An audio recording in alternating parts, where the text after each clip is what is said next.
dan menyuarakan hak kita sebagai konsumen yang mungkin teman-teman belum tahu nih, ternyata kita punya hak itu loh sebagai konsumen, dan bagaimana caranya pola konsumsi kita yang dulunya masih bad, yang berimpact ke lingkungan, itu bisa diubah gitu, sedikit demi sedikit ke green lifestyle gitu sih. Jadi kita banyak sih fokusnya, tapi tetap ke isu sustainability.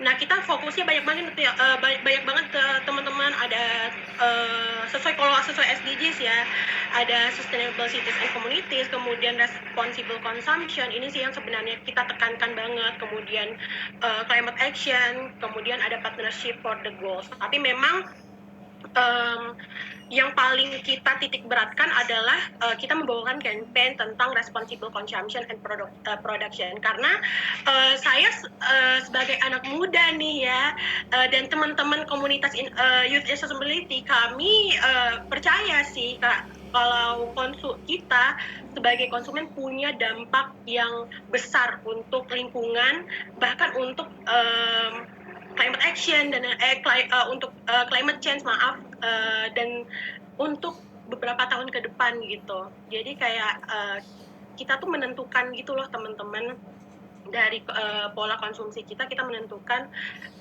gimana nanti ke depannya gitu. Boleh next?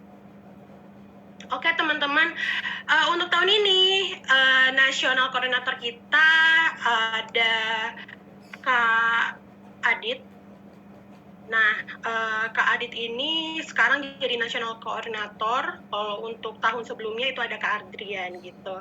Ini for your information aja nih teman-teman. Jadi sempat mau nyinggung dikit tentang misi kita sebagai Youth in Sustainability ya. Kami intinya ingin mengajak dan mengedukasi konsumen muda tentang gaya hidup ramah sosial dan ramah lingkungan ya teman-teman. Jadi kita dari komunitas YIS ini ingin menjaring anak muda Indonesia yang untuk ikut berpartisipasi nih dalam gerakan perubahan gaya hidup yang berkelanjutan. Kemudian setelah kita menjaring anak muda, kita tentunya ingin mendukung ya, support eco-label product gitu.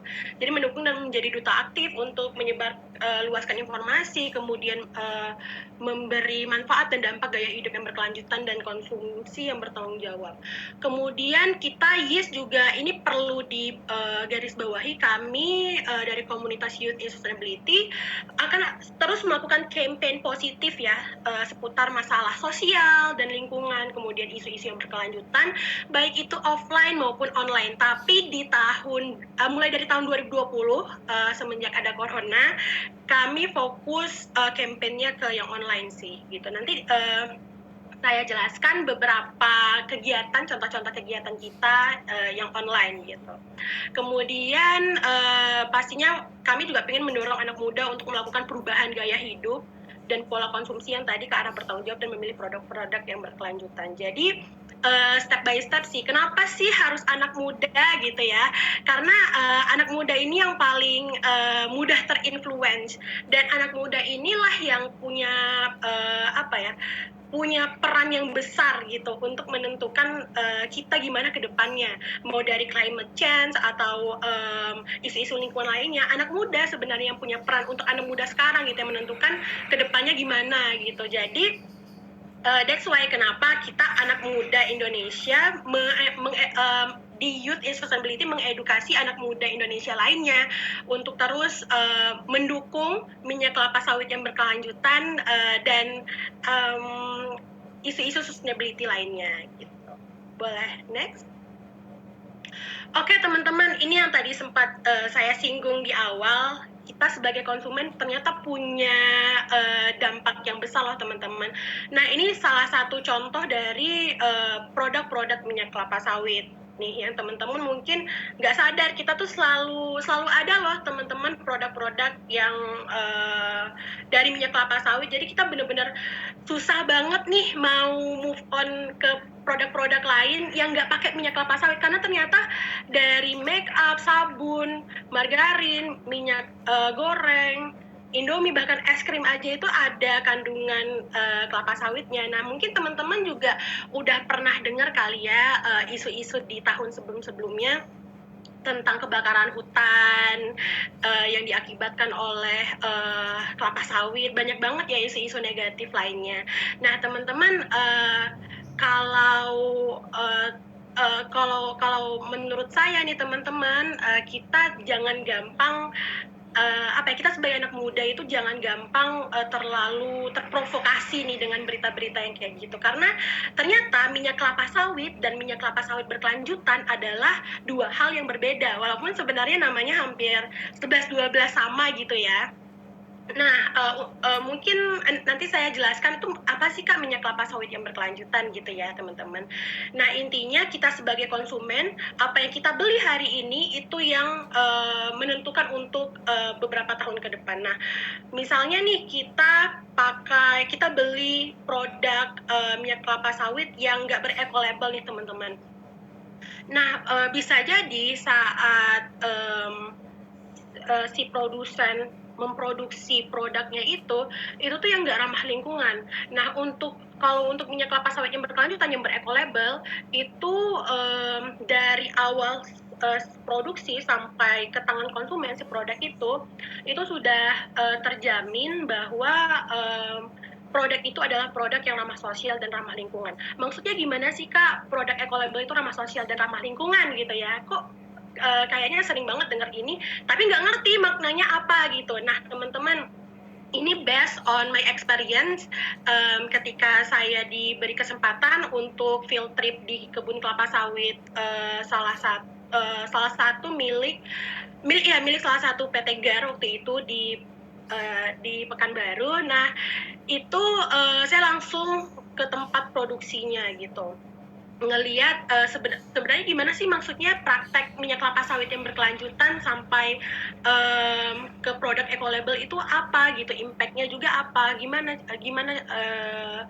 praktek-prakteknya gitu. Ternyata ketika produk itu disebut eco-label, mulai dari produksinya nih yang tadi ramah sosial dan ramah lingkungan, mereka itu menerapkan prinsip-prinsip sustainability. Maksudnya gini, jadi limbahnya benar-benar di apa ya, lebih ke limbah itu benar-benar di pikirkan betul-betul gimana jangan sampai berdampak ke lingkungan dan masyarakat sekitar. Kemudian letak dari kebun kelapa sawitnya ke arah sumber mata air agar tidak tercemar. Kemudian juga dari perkebunan itu kan pakai bahan kimia ya, itu mereka mengurangi pemakaian itu. Kemudian dari hamanya juga, benar-benar dipikirkan matang-matang. Jadi maksudnya kayak bukan gimana teman-teman, lebih ke si jadi mereka memiliki prinsip-prinsip yang sebenarnya udah diatur, misalnya contohnya RSPO untuk minyak kelapa sawit ya teman-teman. Jadi punya standarnya masing-masing gitu, mulai dari hama, penggunaan pestisida, kemudian limbah dan lain-lain, itu benar-benar dipikirkan matang-matang. Nah, kemudian juga mereka tidak melakukan deforestasi gitu ya, maksudnya walaupun gimana ya, cara untuk membuka lahannya itu tidak boleh dibakar. Jadi banyak banget prinsip-prinsip yang harus mereka penuhi gitu teman-teman, intinya. Kemudian juga ramah sosial, jadi para pekerjanya itu tidak boleh di bawah dari usia yang bukan bekerja gitu. Jadi benar-benar usia-usia yang layak bekerja di atas 16 ke atas itu boleh gitu. Kalau nggak salah mungkin teman-teman boleh cek standar-standarnya di websitenya RSPO, di situ udah ada langsung semuanya. Jadi teman-teman, intinya produk eco-label itu memiliki standar-standar yang benar-benar strict banget deh teman-teman, agar lingkungannya itu tetap terjaga gitu. Nggak hanya tentang lingkungan nih teman-teman, tapi kesejahteraan masyarakatnya juga terjamin gitu. Kalau untuk minyak kelapa sawit yang bisa dibilang nggak berlanjutan atau yang nggak ber-eco-label. Nah, itu beda lagi ya teman-teman ceritanya. Apakah mereka menerapkan prinsip-prinsip yang seperti itu gitu? Apakah mereka mampu dan lain-lain gitu kan? Tentu kalau untuk produk eco-label udah dimonitoring, kemudian pernah juga sempat sharing-sharing dengan salah satu staff di perusahaan yang memiliki produk eco-label lah ya intinya. Jadi memang ternyata untuk sertifikasi itu susah banget loh teman-teman, karena banyak banget standar-standar yang mereka harus penuhi, dan itu sebenarnya juga menekan cost mereka gitu. Jadi tadi Mbak Isya juga sempat menyinggung ya, ternyata produk eco-label ini a bit pricey daripada produk yang tidak ber-eco-label. Nah, kenapa bisa pricey? Itulah yang kita bayarkan gitu teman-teman. Jadi produknya itu agak lebih mahal, sedikit lebih mahal, karena itulah usaha-usaha mulai dari petaninya, kemudian dari perusahaannya, kemudian dari para pekerjanya yang sanggup untuk mengikuti standar-standar yang sudah ditentukan oleh misalnya RSPO.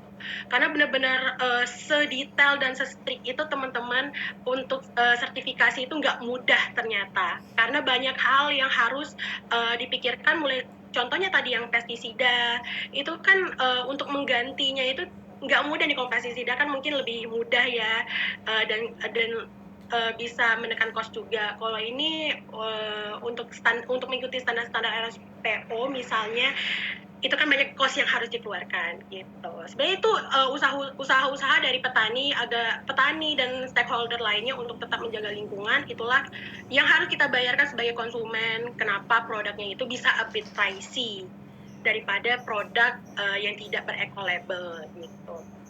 Tapi kalau ngomong-ngomong eco-label teman-teman, sebelum saya masuk Youth in Sustainability atau komunitas YIS ini, saya juga bingung sih, apa sih maksudnya produk eco-label? Sama nggak sih logonya sama yang logo halal gitu, yang ada di produk-produk lainnya? Emang produk-produk eco-label itu contohnya produk-produk apa gitu? Nah, banyak banget teman-teman. Kalau untuk minyak kelapa sawit itu RSPO. Nah, kalau kayu itu beda lagi. Kemudian dari produk-produk perikanan itu beda lagi gitu teman-teman. Mungkin for your information juga nih teman-teman, selain RSPO ada loh teman-teman yang namanya FSC, Forest Stewardship Council, atau MSC, Marine Stewardship Council, dan eco-label lainnya gitu. Jadi teman-teman mungkin bisa lihat-lihat nih kalau misalnya teman-teman ke Superindo atau ke mana ya, mungkin Superindo lah ya, lebih gampangnya, karena minyak goreng untuk pertama kalinya di Indonesia ada yang ber-eco-label RSPO teman-teman di Superindo. Jadi teman-teman boleh lihat nih di Superindo, apakah udah murah, udah turun harganya si minyak goreng, mungkin teman-teman boleh cek gitu. Kemudian gimana sih Kak gampangnya ngelihat contohnya nih, nemu produk-produk eco-label di contohnya Indomaret atau Alfamart ya teman-teman. Ternyata banyak banget tuh produk-produk eco-label, contohnya FSC. Teman-teman bisa nemu di Indomaret, Alfamart, atau dimanapun di warung-warung kelontong kecil juga ternyata banyak nih, yang misalnya nih ada teh botol Sosro, teman-teman lihat tuh ada produk FSC, nah itu dia produk eco-label. Karena itu sebenarnya salah satu contoh kecil aja sih teman-teman, gimana kalau misalnya teman-teman kepo yang belum tahu tentang produk eco-label, itu ada di situ. Jadi teman-teman kalau misalnya belanja, mungkin kita pertama pasti lihat harga ya sebagai konsumen, apalagi anak-anak kosan nih ya. Kita pengen lihat emang produk eco-label itu gimana cara belinya, apakah mahal dan lain-lain. Ternyata enggak juga kok. Ada yang murah-murah juga loh teman-teman, dan teman-teman sering konsumsi gitu. Oke, boleh next. Ini contoh dari program-program campaign yang kita bawakan. Pertama ada seminar atau talk show tentang webinar palm oil ya teman-teman. Oke, ini ada virtual talk show role of millennials in realizing sustainable palm oil. Jadi kami dari YIS benar-benar terus ikut menyuarakan, kemudian spread awareness tentang sustainable palm oil ke anak-anak muda Indonesia agar tidak cepat terprovokasi oleh media sebenarnya tentang maksudnya berita-berita yang sebenarnya kita belum tahu sebenarnya hoax atau enggak sih gitu. Kemudian dari webinar sampai IG live, kemudian ada annual event juga banyak webinar-webinar lain, kita gandeng stakeholder lain untuk terus menyuarakan si sustainable palm oil atau sustainable production, kemudian responsible consumption. Kita cari cara bagaimana kita sebagai anak muda mengemas campaign yang positif untuk anak muda lainnya agar anak muda Indonesia paham dan akhirnya mulai take action gitu. Jadi gimana caranya si campaign itu kita bikin menarik sesuai dengan gaya milenial gitu. Kemudian next ada yang teman-teman suka nih ya pastinya competition on palm oil. Jadi banyak banget nih teman-teman si Youth in Sustainability ini punya acara. Kita juga menggandeng RSPO dan tidak hanya RSPO lain, tidak hanya RSPO sih teman-teman, kita gandeng untuk nge-create si lomba ini karena kita apalagi anak kuliah nih ya pasti pengen banget nih nyari-nyari lomba buat nambah misalnya buat nambah CV atau enggak buat nambah pemasukan, tapi kita pengen kita bikin lomba tapi teman-teman juga paham nih tentang apa yang mau kita informasikan gitu, apa yang mau kita pingin teman-teman paham apa yang kita bawakan. Tadi kan untuk kami pingin spread awareness tentang responsible consumption and sustainable palm oil. Nah, kita bikin modelnya competition biar lebih menarik. Jadi teman-teman tertantang untuk mengetahui informasinya sendiri. Tidak hanya kita beritahukan informasinya, tapi teman-teman menggali informasinya lebih dalam lagi. Kalau kompetisi ini sebenarnya lebih memang banyak banget impact-nya ya ternyata. Soalnya tidak hanya ke pengetahuan, tapi juga ke kreativitas gitu. Jadi diujinya itu banyak banget kalau yang si competition on palm oil. Teman-teman yang belum tahu YIS, teman-teman sekarang boleh banget buka Instagram @yis.indonesia. Teman-teman lihat di situ banyak banget kegiatannya, teman-teman wajib follow karena teman-teman tidak hanya campaign yang kita suarakan di situ dan isu-isu sustainability lainnya, tapi juga kita selalu punya lomba-lomba setiap tahunnya gitu teman-teman. Nah, untuk lomba tahun ini belum bisa dibocorkan, tapi pastinya banyak banget informasi yang mungkin teman-teman bisa dapatkan di situ. Kita juga bikin digital campaign on palm oil ya teman-teman. Jadi ada movie series, mini vlog, kemudian ada podcast juga di Spotify buat teman-teman Spotify user nih. Mungkin bisa kali dengerin obrolan sustainability kita di situ, banyak banget loh teman-teman. Kemudian tidak hanya podcast, kita juga kemarin kerjasama nih bareng Kak Andovi. Kita bikin ada sejenis mini vlog ya, teman-teman boleh lihat di YouTube kita, Youth in Sustainability. Kemudian juga banyak banget fun fact tentang eco label, kemudian sustainable palm oil, dan teman-teman kita juga banyak loh teman-teman, tidak hanya eco label aja, tapi kita juga mendukung misalnya sustainable fashion dan lain-lain. Intinya isu sustainability gitu. Boleh next kakak. Oke, ini ada kampus roadshow and field trip. Jadi di sini ini itu tahun 2019 kalau nggak salah. Jadi ini juga salah satunya saya ikut di sini. Waktu itu ada lomba jingle competition. Nah teman-teman waktu itu RSPO bikin jingle competition dan di post di Youth in Sustainability. Jadi semua teman-teman di IG-nya YIS dan banyak banget sih sebenarnya platform-platform lainnya tentang lomba jingle competition itu. Jadi kita setelah misalnya nih kita jadi pemenangnya nih, nah kita diajak buat ikut field trip nih teman-teman ke kebun-kebun kelapa sawit, kemudian kebun coklat. Nah di situ kita juga tidak hanya belajar tentang minyak kelapa sawit yang berkelanjutan langsung di kebunnya, tapi kita berinteraksi langsung sama petani dan staff-staffnya. Ini kalau ini biar ya. Nah itu tuh kita sharing-sharing gimana sih maksudnya praktek minyak kelapa sawit yang berkelanjutan gitu. Oke Kak. Nah teman